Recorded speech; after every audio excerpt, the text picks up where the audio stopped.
Okay, so here we are, chapter 13, which is technically, it's like our chapter 2 because this is the second half of world history.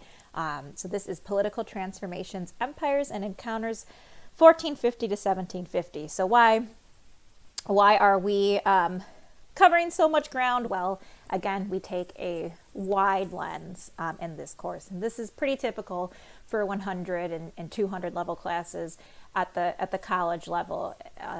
I said last time, but I'll reiterate, if you are interested in history and you want to know more about these particular civilizations that we're going to be talking about, have no fear. Your time will come as you get further up in your classes. They start to get more specific the further up you go. But these introductory courses, you're really just kind of skimming the surface. Makes it sound bad because we are getting good information here, but you're not really diving deep into a particular subject that comes later on, and especially so if you go on to graduate school. So again, here, just broad strokes, that's what we're getting. And we're really going to get more into these empires. This is the age of empires that we're looking into. Specifically, we're going to talk a lot about European overseas empires in North and South America. That's what we're going to talk about. But I want to start even before that by reading this quote. So in early 2017, a U.S. newspaper writer, L. Todd Wood, stated, "Mr. Putin does want a return of the Russian Empire. So such sentiments have become commonplace following the Russian president's actions in seizing the Crimea and in pressuring Ukraine to remain within a Russian sphere of influence. And reflecting on this very current political situation, Mr. Wood and many others have invoked the Russian Empire, which had taken shape during the early modern era." And we're actually going to get into that today, the start of the Russian Empire. In the same vein, commentators on the economic and political resurgence of 21st century Turkey often refer to it as an effort to rebuild the Ottoman Empire. We started talking about the Ottoman Empire in the last chapter. We're going to continue on with the Ottoman Empire because remember, the Ottoman Empire lasts a long time, all the way up through World War I. So they're in it for the long haul. Likewise, a creation of the early modern. So this newspaper writer is accusing Putin of trying to rebuild the Russian Empire. And also, a lot of people see Turkey as wanting to do the same thing. So this shows that we tend to think of empires as relics of a bygone era, that there really aren't empires anymore. But we can see the legacy of these imperial glories in today's politics. Even though typically, this newspaper writer is accusing Putin of wanting to rebuild an empire in a negative way, right?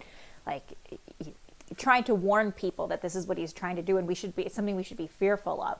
So why do we have such a negative view of the word empire? And that's something to keep in mind as we talk about these world empires, because remember, it's not limited to Europe. It's not limited to the Ottoman Empire. There are empires throughout the world at this time. So the years from 1450 to 1750, this is an age of empire building, and really it's going to go on, and we're going to see empires in some form or another going into the 20th century, even past World War II. At this time, European colonies are going to become massively significant. They really come late in the game. When you think about how long some of these other empires had been around, specifically in China. China had an empire, and China had dynasties, and China had a very modern state well beyond the time period that we're talking about. So they come late to the game. However, their colonies are going to make them very significant on the world stage. They're going to be constructed across the Western Hemisphere, and as old societies are destroyed, new societies are going to arise. As I mentioned before in our when I talked about our quote, the Russians are also going to construct a major empire. We'll get into that. The Qing dynasty in China is going to double in size again. China, in terms of an empire, it's been around for a long time, well beyond our scope. The Mughal Empire of India is going to pull together Hindus and Muslims. We also briefly mentioned them last time. Recall that they are a Mongol group that came into India and conquered it and established a Muslim ruling dynasty in India. And the Ottoman Empire is going to reestablish some of the older political unity of the Islamic heartland, though again, not entirely unified. We know that there is a competing Shia dynasty also to the east of the Ottoman Empire. All right, so again, we're going to start off with European empires in the Americas.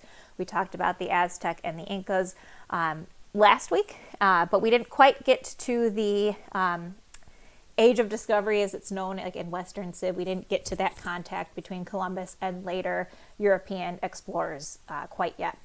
So remember that Western European empires were marked by maritime expansion, and we talked quite a bit in the last chapter about why European maritime expansion continued, whereas other maritime exploration ended, specifically in China.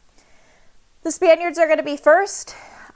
Columbus, although he was not Spanish himself, he was Italian. His voyage was sponsored by Ferdinand and Isabella of Spain. So the Spanish are going to be first. They start off in the Caribbean. Then later on, they're going to move on to mainland Central and South America, to the Aztec and the Inca empires. The Portuguese will get into the game shortly after the Spanish. This is due a large part to the rivalry between these two countries that share the Iberian Peninsula. They're going to be mainly focused on what will later become Brazil. Meanwhile, the British, French, and Dutch, who come even later to the game, are going to be establishing colonies mainly in North America. And they're going to control most of the Americas by the end of the mid-18th century. So this map gives you an idea of what we were just talking about and where each European nation largely had control. Okay, why were they able to do this? Lots of reasons. Let's talk about geography. The European Atlantic states were well positioned for involvement in the Americas. Why? Because the currents and winds faced by these European nations forced Western mariners to create maneuverable ships. The better the ships, the more able they are to make long overseas transatlantic voyages.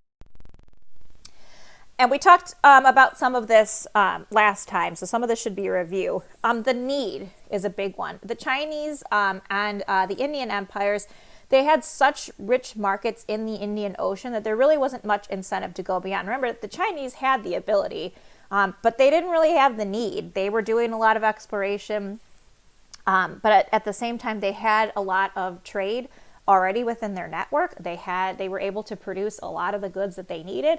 And so after a time, people are like, this is kind of a waste of money. Why are we doing this? What's the point? And they really gave up these large explorations because they just didn't have the need. The Europeans don't have that. They do have access to the Indian Ocean trading network. But remember, they were looking for a waterway, an easier waterway there. They were trying to avoid overland routes, and that's why Columbus had the whole idea to go west to reach the east. Everybody at this time, I'm going to say everybody because of course there are outliers, most people at this time knew that the world was round. He did not shock everybody by proving that it was round. People knew this. People had known it for a long time. Again, that came out of a need that didn't exist in other nations. Part of this is due to European marginality. They were aware of their marginal position in the Eurasian world of commerce, and they wanted to change it.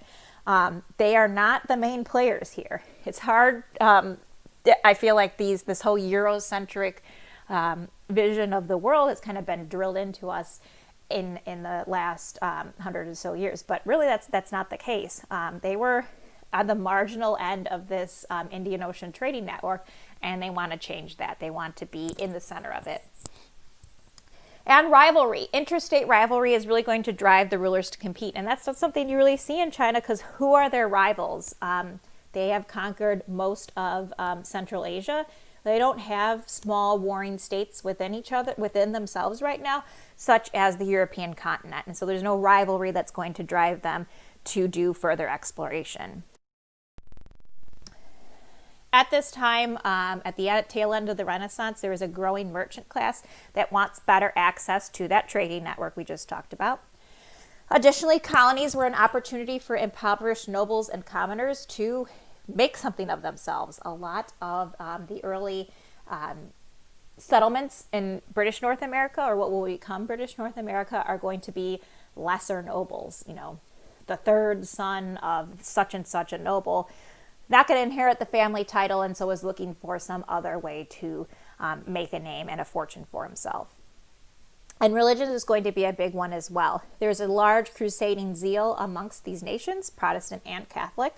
And there are persecuted minorities also who are going to be looking for more freedom on the flip side of that. So there's this desire, mainly among Protestant nations, to proselytize. It's not as big, I should say, amongst the Catholic settlers, though it's there in its own form. It's especially not as big amongst the French settlers, for instance, who chose to live more with the natives, and thus, they wanted to convert them, of course, to Catholicism, but their way was not necessarily to do it through force by any means. And you also have some Protestant nations who are going to produce minorities within the Protestant faith who are looking for more religious toleration, such as probably the most famous group would be the Pilgrims. So European states and trading companies are also going to mobilize their resources well. These joint stock companies, which are basically, if you think about the modern stock market, where you buy shares in a company, that's pretty much what they were in a nutshell. Wealthy investors would invest in a venture, a maritime venture, to hopefully establish a colony, and they would divide the profits and share the losses as well. And they are able to really mobilize resources very well. These are usually merchants, and they know what they're doing. Additionally, seafaring technology has advanced in terms of map making, navigation, sailing techniques, ship design, etc. And the big one, iron, gunpowder, and weapons and horses give Europeans an initial advantage over people in the Americas. Hard to believe, horses are not native to North and South America. They are introduced by the Europeans. And so these things, particularly the gunpowder, having guns, it's going to give them a huge advantage. Again, why did they have gunpowder and why do they have these advanced weapons and not people of North and South America is beyond what we can really get into in the scope of this class. But if you're interested in it, I highly recommend Guns, Germs, and Steel by Jared Diamond. I know I said it before, but it really gives you a deep dive into why that happened, where it happened, and when it happened. Oh, also, rivalries within the Americas are going to provide allies for the European invaders, specifically with the Aztec Empire. We talked about how they were able to conquer the various groups, and there created a lot of anger amongst those conquered groups. And the Europeans quickly learned that and took advantage of it. And so indigenous troops are going to ally to the Spanish, and they're going to greatly outnumber the small number of European soldiers. And the big one, which we'll talk more about, the Native Americans were largely decimated by European disease. We'll talk more about that. So you have this Great Dying, as it's called. It's so sad that's what it's called, but it's so true. You are going to see this huge global significance in the demographic collapse of Native American societies. So pre-Columbian, so prior to this continuous contact from Europeans, because of course, I'm sure you all know by now, technically the Viking Leif Erikson made contact with North America long before Columbus, but it was not sustained. They made contact, they established a community, it died out pretty quickly, and that was that. Columbus is different in that there was a sustained contact between the Europeans and North and South America. So prior to that, the Western Hemisphere had a population of about 60 to 80 million. Hard to get an exact amount, but those are the best estimates we have. And their geographic isolation meant that this population had no immunity to old world diseases. On the other side, Eurasia and Africa, so Europe, Asia, and Africa, they've been trading for a long time. They have traded goods and they have traded diseases. And so they have a lot of immunity to each other's diseases. These are not new strains of viruses that they've never seen. Also very important, Europe, Asia, and Africa have a lot of domesticated animals that are brought up for our use. Dogs, cattle, pigs, chickens, and this is where a lot of our diseases come from, right? They start off in livestock and then they cross over, the virus mutates and it crosses over and it infects us. And living in such close proximity to these domesticated animals meant that there was a lot of exposure to these diseases, and then they get traded around Europe, Asia, and Africa as trading commences. You get the idea. For reasons that also we can't get into, again, Guns, Germs, and Steel, read it if you have the time. It gets really in depth in this. They don't have as many domesticated animals because they don't have as many animals that can be domesticated in North and South America, that are native to North and South America. So they don't have as many of those diseases. And again, they haven't been trading with the rest of the world because the rest of the world, they didn't know about each other. So this is going to be hugely significant. Europeans are going to bring diseases that have been exchanged between Europe, Asia, and Africa for a long time that the Native Americans have zero immunity to. And so you see just crazy amounts of mortality rates, up to 90% among Native American populations. I mean, if you look at it this way, the native population of the Caribbean pretty much vanishes. That culture lives on through people who intermarried with some native population, but like native populations living, on their own, they're pretty much gone. In Central America, we see a population dropping from about 10 to 20 million. Again, it's a rough estimate, to only 1 million by 1650. That's not a long time. And there's going to be a similar mortality in North America as well. So it's just, again, it's a decimation of this population due to the lack of immunity to the diseases that they're bringing. This massive death creates a huge social crisis. The epidemic is going to coincide with a global phenomenon known as the Little Ice Age. This is a time period of generally cooling temperatures on the Earth. So sometimes temperatures get warmer, sometimes they get colder, different than the climate change that we're experiencing now, which is largely man-made. But aside from that, this is pretty typical throughout history, and this was a cooling period. This caused erratic rainfall near the equator. And so not only do you see massive death on a massive scale, you also are having ecological disaster at the same time. And this, you can see social stresses, not just in North and South America of this changing climate, but there's a lot of warfare going on in Europe. There's a social collapse and political collapse in China and in India as well. And it's going to be hit the North and South America especially hard because they're already suffering from a decimation of native groups. So the Columbian exchange, this exchange of plants, animals, and diseases, is going to create massive native mortality. This, coupled with the Little Ice Age, created a labor shortage in the Americas. The Europeans used the native population initially as slave labor. But as these native groups die out, they have to look for a new source of slaves, and they look to Africa for that source of slave because the Africans were already immune to their diseases, and they also were able to trade in slaves. Again, we don't get particularly into it. If you want to take more classes at Prairie State, the earlier version of American history really gets into how slavery developed, particularly in North America, and how it went from an institution that was more or less indentured servitude for Europeans, Africans, and Native Americans, and slowly over time became an institution particularly based on race. And that's something that happened slowly over time. And again, that's more of an in-depth look that we don't get a ton into in this class. So the Europeans are also going to bring European crops and animals to the Americas in order to raise them for livestock.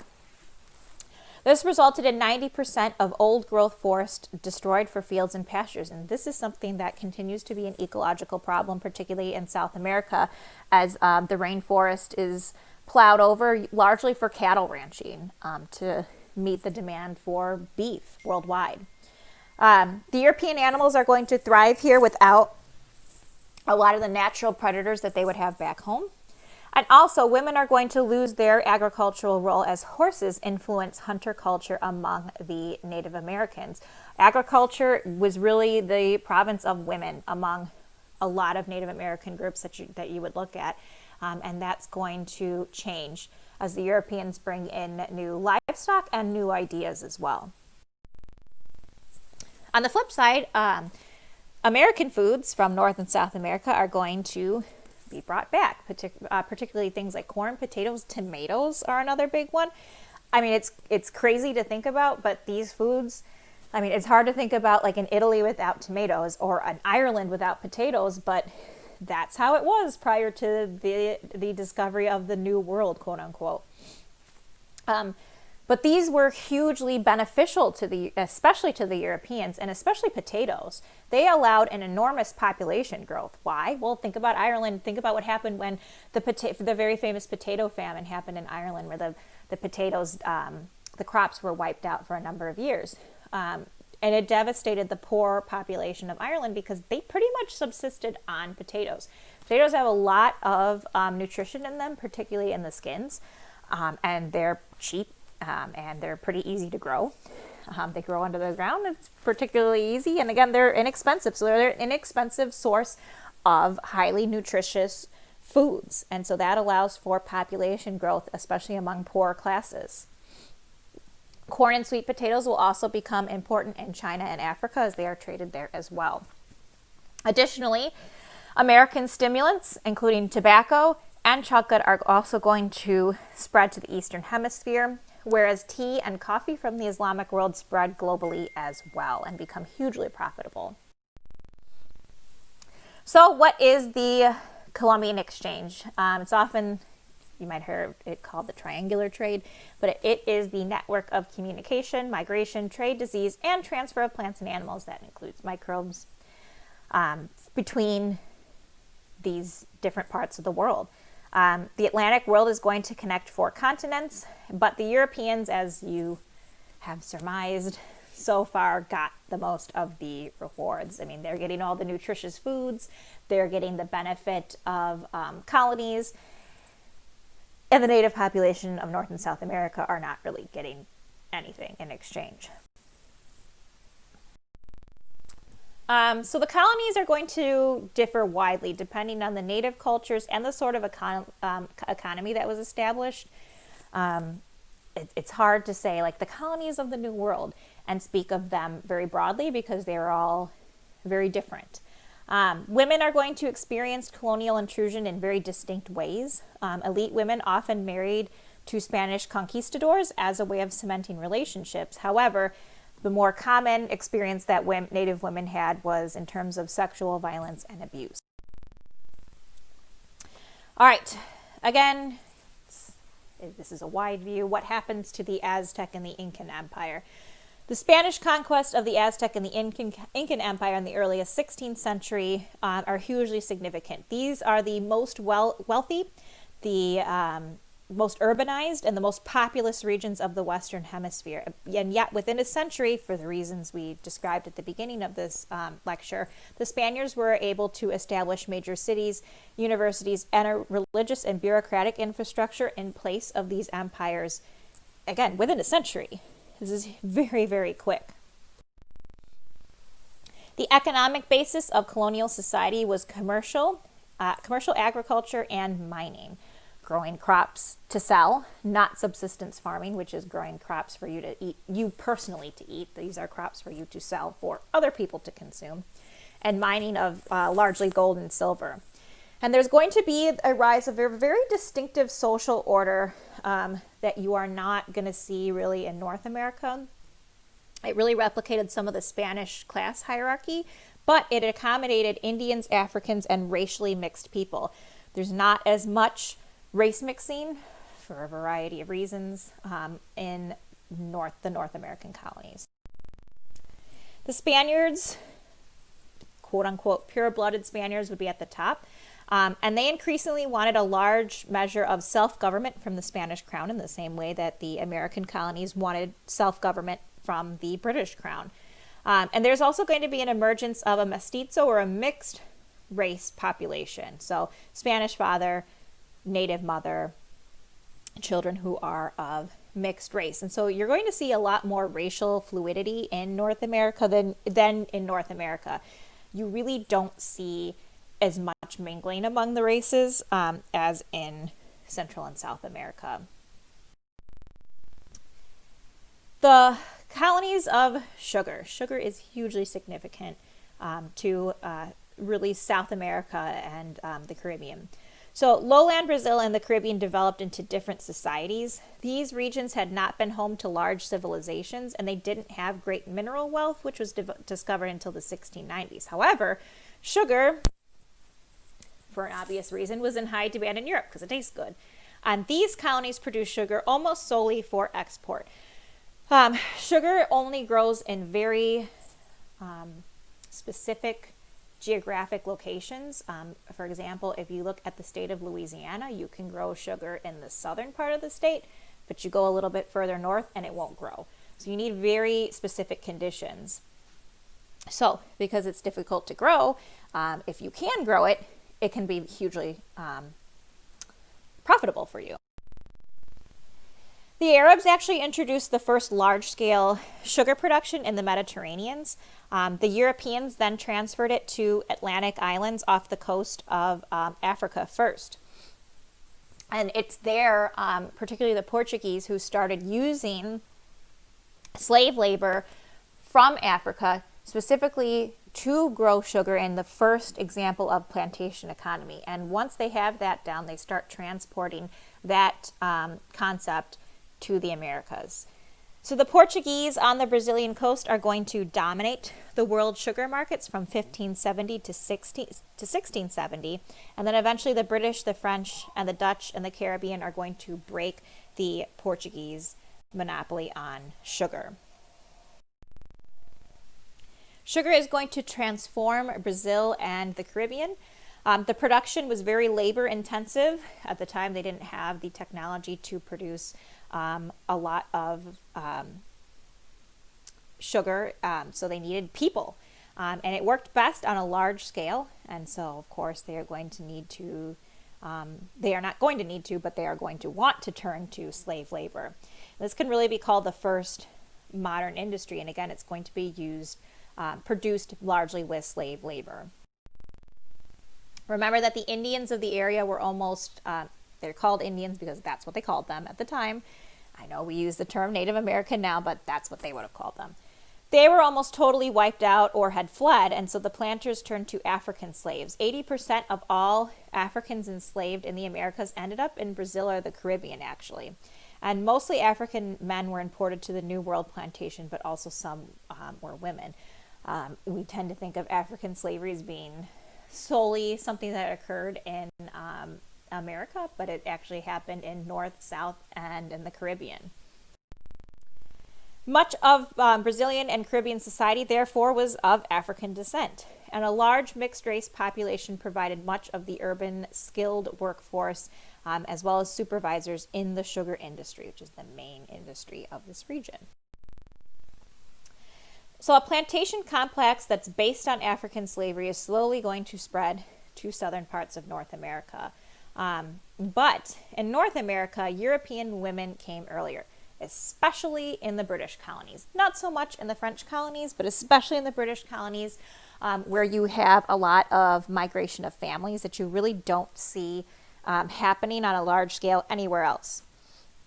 As a result, there is less racial mixing and less tolerance towards people who are of mixed race. Slowly over time, slavery is going to become more harsh, and there's a more sharply defined racial system that's going to evolve. It happens slowly over time. Initially, as I said before, in what will eventually become the United States, you have slavery that's pretty much a system of indentured servitude, which included Europeans, Native Americans, and Africans. And slowly over time, for a variety of reasons, it becomes something that is specifically based on race.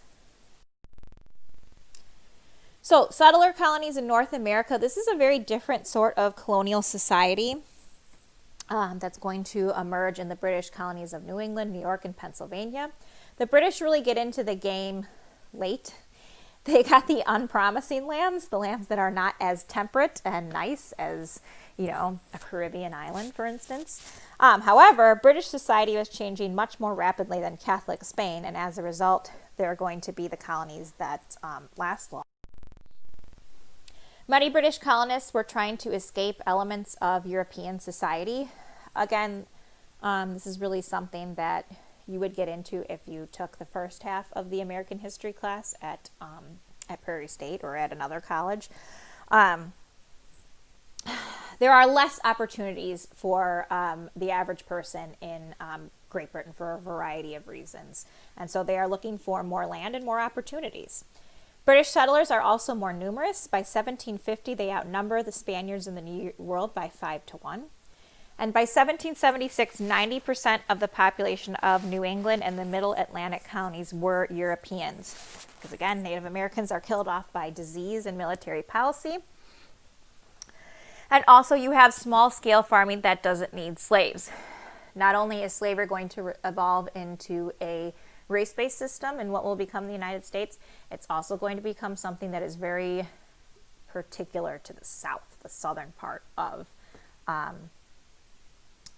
what will become the United States. England is going to be mostly Protestants. They don't proselytize like the Catholics. They do it in a different way.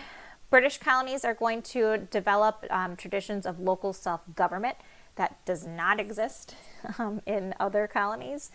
The British don't impose an elaborate bureaucracy like Spain because largely the British Civil War and many other political crises that are going to develop in Great Britain after that are going to distract the British. So pretty much the colonies are left to their own devices. And as a result, the North America gradually became the more dominant, more politically stable, more democratic, more economically successful colony. Democracy, with all its flaws, seems to be the best system of government that anybody has come up with yet. And it provided a stability in North America, specifically in the British colonies, that just didn't exist elsewhere. All right. Other empires that are going on in the rest of the world. A small Russian state centered on Moscow begins to emerge in about 1480 and starts conquering other neighboring cities. And over the next 3 centuries, it's going to grow into one of the biggest empires in the world, dominated by a royal family, the Romanov family, going up until they were famously deposed by the communist overthrow of Tsarist Russia in 1917. Their early expansion into the grasslands to the south and east was for security reasons against the nomads living there. Typically, it was the other way around.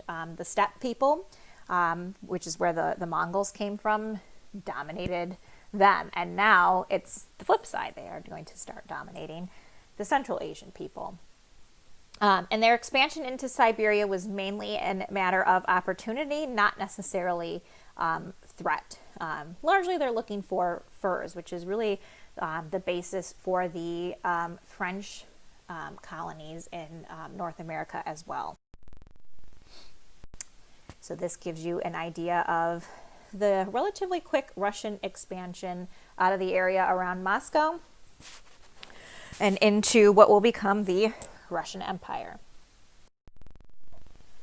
Their conquest was made possible by modern weapons and by a good political and military organization. Their conquest is also going to become successful because of disease again, especially in remote areas of Siberia.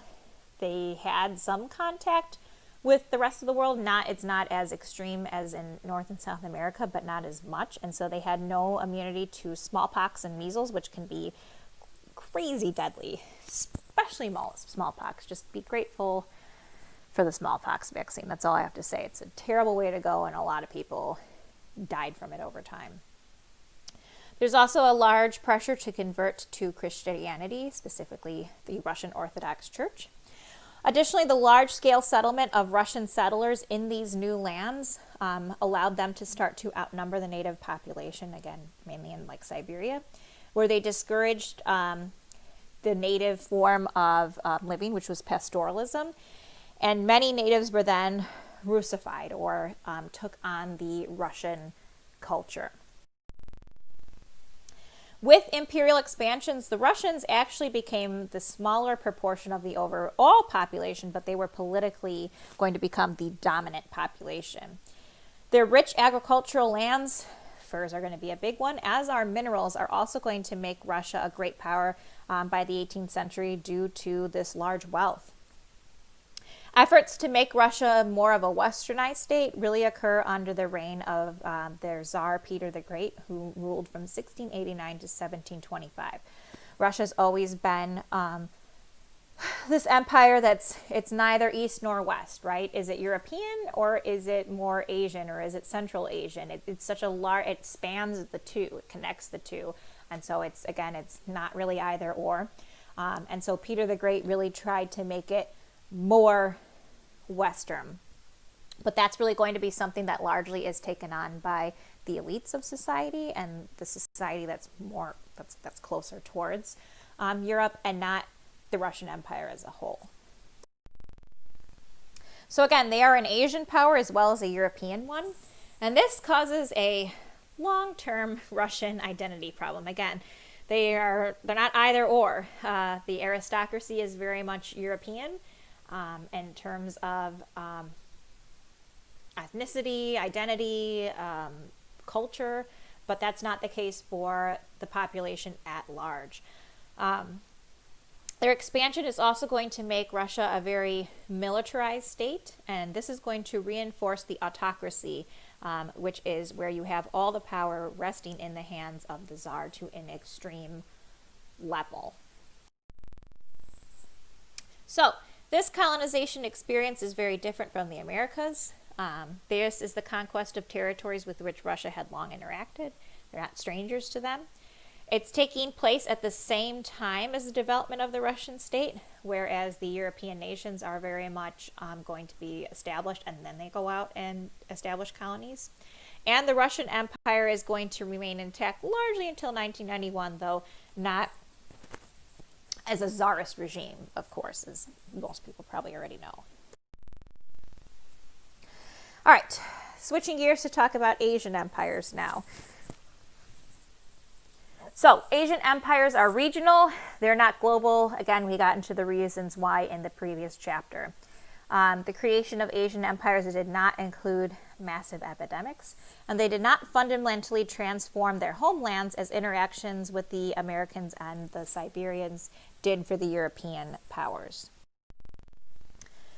So, the Qing dynasty, which is going to go from 1644 all the way into 1912. It's a long time. They're going to launch an enormous imperial expansion to the north and west.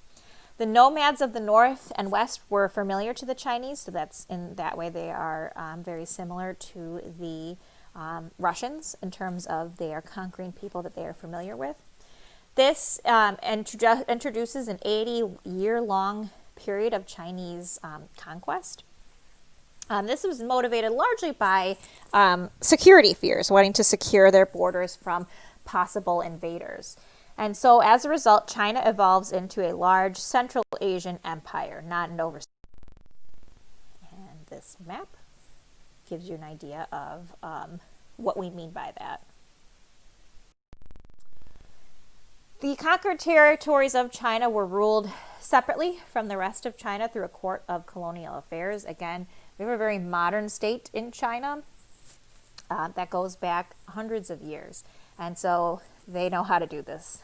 There's going to be considerable use of local elites to govern, which is very much different from the European empires in North and South America. These officials often imitated Chinese ways, even though they themselves might not be Chinese. But at the same time, the government did not try to assimilate conquered peoples to their ways. That also is very different, as is the fact that there is very little Chinese settlement in conquered regions. They are largely going to remain as they were, however, ruled over by the Chinese government. So they're going to have a large territorial expansion, which is going to add a small non-Chinese minority. And the Russia and China will therefore rule a very impoverished Central Asia and turning it into a backward region. Remember, Central Asia, which there's a map of modern-day Central Asian countries there to the right, to give you an idea of what we're talking about. Those, again, of course, are modern countries. And remember, this is where the Mongols came from. So this used to be a very powerful region. Now it's been turned into a conquered region. Don't forget that we have a Muslim empire in India as well, the Mughal Empire, which is ruling much of India between 1526 and 1707. And their most important divide within themselves was religious. You have a Muslim ruling class with a Hindu majority. Emperor Akbar is going to be the first Mughal empire to attempt a serious accommodation of the Hindu majority. He brought many Hindus into the political military elite. He supported the creation of Hindu buildings, lessened restrictions on women, imposed a policy of toleration by, for instance, abolishing the payment of the jizya, which is a tax that non-Muslims had to pay. So if you were living in a Muslim nation, such as the Mughal Empire or the Ottoman Empire, you had to, and you were not a Muslim, that was fine. You just had to pay a special tax. So he abolished that. And he also created a state cult that stressed ultimate loyalty to the emperor. And so as a result, he and many of his successors encouraged a hybrid Indian, Persian, Turkic culture, because again, the Mughals were not native to India. Some Muslims did not like this. This kind of religious toleration. For instance, the Emperor Aurangzeb reversed a lot of this policy and tried to reimpose an Islamic supremacy. He banned a lot of traditional Hindu practices, widow burning, music, dance at court, and other kinds of things.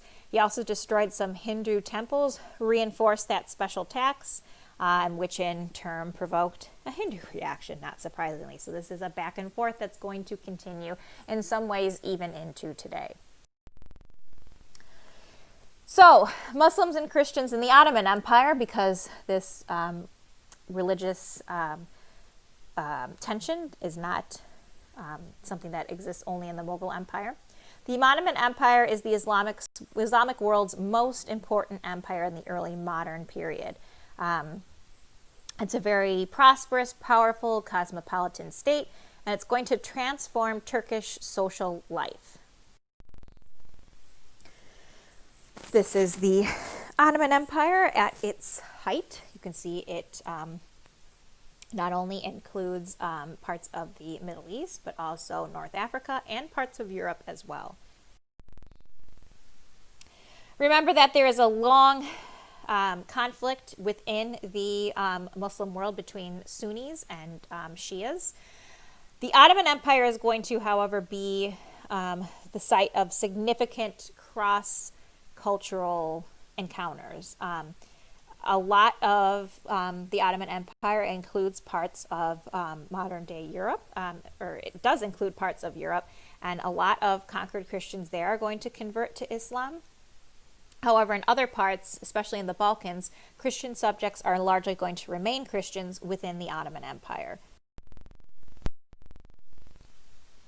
In the Balkans, so that's where the modern-day countries of like Serbia, Croatia, that's where the Balkans are. A lot of them welcomed Ottoman conquest. Ottoman taxes were less oppressive than other European empires that they might have been living under. Also, Christian churches received considerable autonomy, and women had greater property rights in Muslim courts than in many European courts. Additionally, Balkan elites were accepted among the Ottoman elite without conversion. Again, you could live in the Ottoman Empire, you could not, you could be another faith. Other than Muslim, you just had to pay the separate tax. Also, a lot of Jewish refugees are coming from Spain, and they had more opportunities in the Ottoman Empire than they did in not just Spain, but other European countries where they are being exiled as part of the Spanish Inquisition in Spain. The Jews were given the choice to convert or they were kicked out. And so you see this fleeing of a lot of Jewish people, not just from Spain, where there was a large Jewish population, but from other European nations as well, and a lot of them are going to the Ottoman Empire. So you have this interesting system put in place by the Ottomans called the Devshirme, which is a tribute of boys paid by Christian Balkan communities. So a representative from the Ottoman government would come into the Balkans. They'd be given a list of these young boys. They would pick a few to take with them. They were converted to Islam, and they were trained to serve the state, either in terms of the military or as a court official as their skills applied. And this was a means of a lot of upward social mobility for a lot of young boys from this region. So the Ottoman state, as it is encroaching onto European territory, threatened Christendom. But at the same time, a lot of Europeans admired their rule, specifically their religious tolerance. And so despite this love-hate relationship, they're going to do a lot of trading with the Ottoman Empire. Okay, so to reflect a little bit on the study of world history, because it's a lot. It's literally the world. It's hard to kind of look at all of these different nations all at once. But again, the main task of world history is not necessarily to establish facts so much as to give context to historical facts and to give them meaning. So, in terms of how do we apply that to what we're talking about here? While European expansion is going to take new meaning, considering the expansions of other cultures that are going to be interacting with new peoples. And also, context shows that European expansion was new because it meant interactions between Europe, Africa, and the Americas that hadn't existed before. And as a result, Europe and the world are going to be transformed. So, our chapter question for today, as we are focusing on an age of empires which are ruled by ruling families, we want to look at some of the ways in which they established their authority, as that is not, having a royal family is not something that we have here in America, and it's totally foreign to us. So read 13.2, 13.3, 13.4, and 13.5, and answer the following question, which I think is a really interesting one. In what different ways was spectacle, royal splendor, or public display evident in these sources? How would you define the purpose of such display, and how effective has spectacle been in considering state authority? And I think it's in some ways a difficult one for us to comprehend as Americans because we're not used to it. It's totally foreign to us. And so it's important that we try to understand how it's different and how these royal families stayed in power and display, public displays. This idea of splendor and spectacle is one of those ways. So read it, interpret it, and respond on our discussion board.